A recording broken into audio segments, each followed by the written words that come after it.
এ বাংলায় শিক্ষার দুরবস্থা আজ থেকে নয়, এ সরকার ক্ষমতা আসার পর থেকে এটা চলতেই আছে।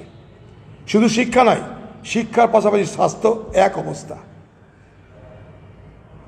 তার মধ্যে বলে দিলে আর পাস ফেল পোতা থাকবে না, মানে আরও গল্প শেষ। আচ্ছা, প্রশ্ন আমার এখানটাতেই, এত কন্যাশ্রী প্রকল্প,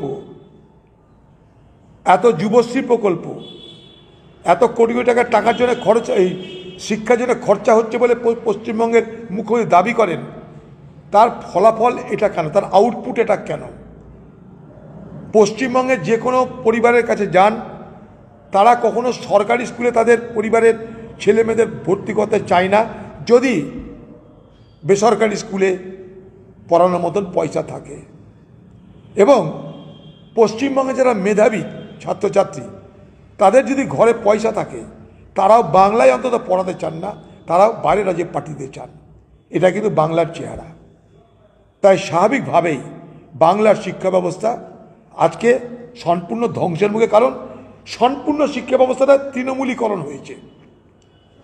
তৃণমূলীকরণ হয়েছে, সেখানে পয়সা দিলে ট্রান্সফার হয়ে শহরে এসে নিজের ঘরে থাকা যায়।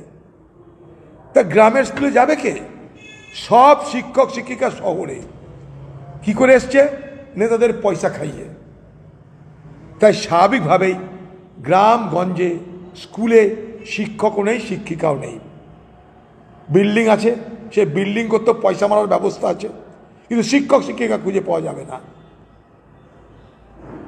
দুর্ভাগ্য, আমাদের কোভিডের সময় এই পশ্চিমবঙ্গের সরকার, শুনে রাখুন, মিড ডে মিলে শোষিত শিশুদের বরাদ্দ চাল খাবার শিশুদের না দিয়ে তাদের নেতাদের মাধ্যমে বাজারে বিক্রি করিয়েছে।